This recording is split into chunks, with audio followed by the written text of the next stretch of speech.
Everything Alicent Hightower has ever done, she did for her children. That's not an interpretation. It's the spine of her entire character. She married a dying king because her father demanded it, and when that marriage gave her sons, those sons became the only thing in her life that was actually hers. The coup that started this war? For Aegon. The years of scheming and swallowed humiliation? For her children. She has lied for them, plotted for them, and buried her own wants so deep she probably couldn't find them anymore.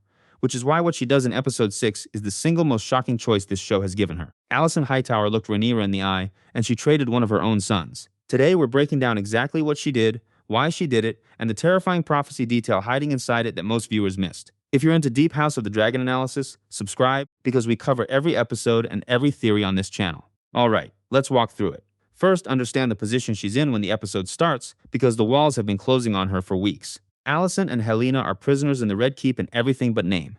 Their escape attempt failed, and Helaena is pregnant, which in this political landscape isn't good news, it's a countdown. Because think about what that child is. Helaena is the widow of King Aegon. If she delivers a boy, that baby is a trueborn male heir of the Green Line, born inside Rhaenyra's own castle, a rallying banner for every lord who still resents a woman on the throne. From the moment that child draws breath, it's either a hostage or a corpse, and Alicent has been in this game long enough to know which one history usually picks.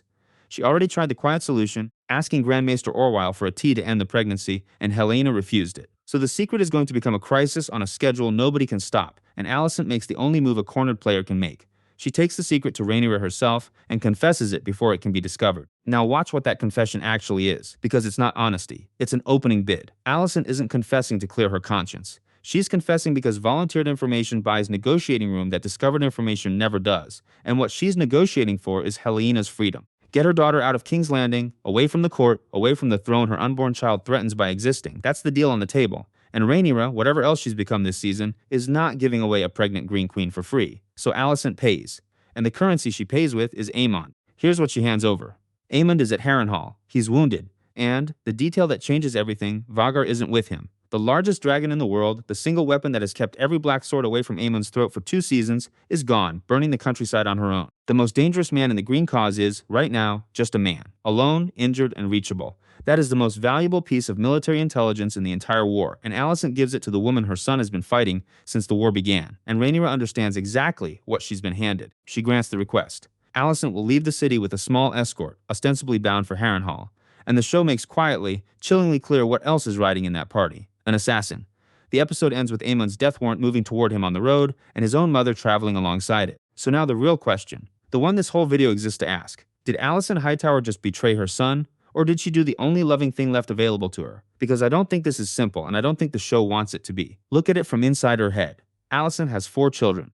Aegon is a burned wreck hiding somewhere in the countryside, officially dead, unofficially a dead man walking, and she already made her peace with that in Season 2 when she told Rhaenyra herself that Aegon could be sacrificed for peace. Sit with that for a second, because it means Episode 6 is not the first time Alicent has traded a son. It's the second. Daeron is beyond her reach, a piece on Aemond Hightower's board now, which leaves exactly 2 children she can still touch, Helaena and Aemond, and the war has made them mutually exclusive. On one side of the scale, Helaena. Gentle, blameless, the one child who never wanted any of this, carrying a grandchild who will be born into a cage or a grave. On the other side, Aemond. And here's the brutal arithmetic Alicent has been doing for 3 seasons. Aemond killed Lucerys and lit the fuse on this entire war. Aemond burned his own brother at Rook's Rest, whether by rage or by intent, and left him a ruin. Aemond massacred the town of Sharp Point in a tantrum.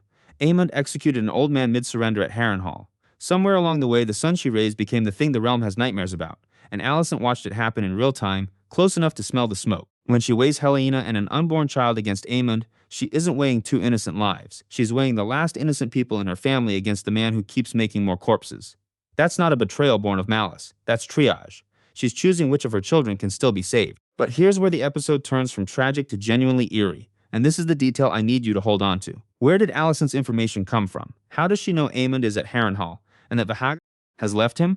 The episode tells us, Helaena. Through her dreams. Now think about what Helena's dreams have already told us. Back in the Season 2 finale, Helaena delivered a prophecy directly to Aemond's face. Aegon will be king again, and you, Aemond, will die swallowed by the God's Eye, never to be seen again. Now pull up a map. Harrenhal, the castle where Aemond lies wounded and dragonless, sits directly on the shore of the God's Eye, the lake from the prophecy. He is already there, and now trace the chain of events with me. Helaena dreams the truth of where her brother is. Helena's dreams reach Alicent. Alicent trades them to Rhaenyra to save Helaena, and Rhaenyra sends a killer toward the exact lake where Helaena foresaw Aemond dying. The prophecy isn't just coming true, it's coming true through the prophet's own family. each of them making rational, loving, desperate choices, every one of which drags Aemond one step closer to the water. That's not fate interfering with his family. That's fate using them.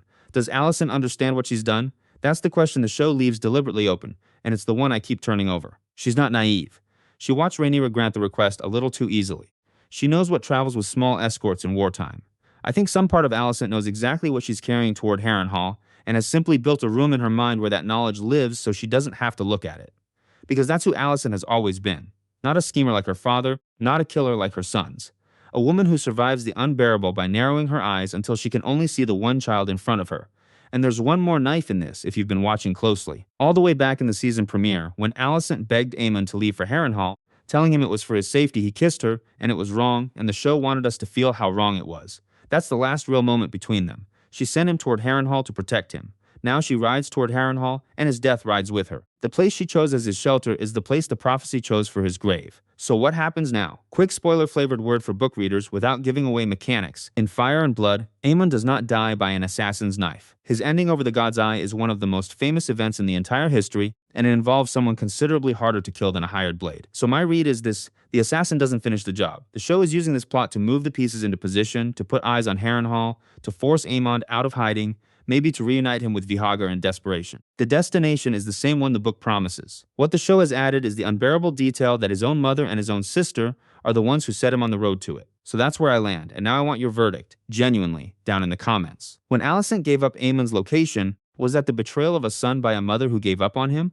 Or was it the last act of love available to a woman with 4 children and only one she could still protect? Betrayal or triage? Pick a side and argue it, because I read every comment, and this one splits people right down the middle. If this breakdown worked for you, hit like and subscribe, because the moment episode 7 airs, we'll be covering what that assassin finds at Harrenhal. See you there.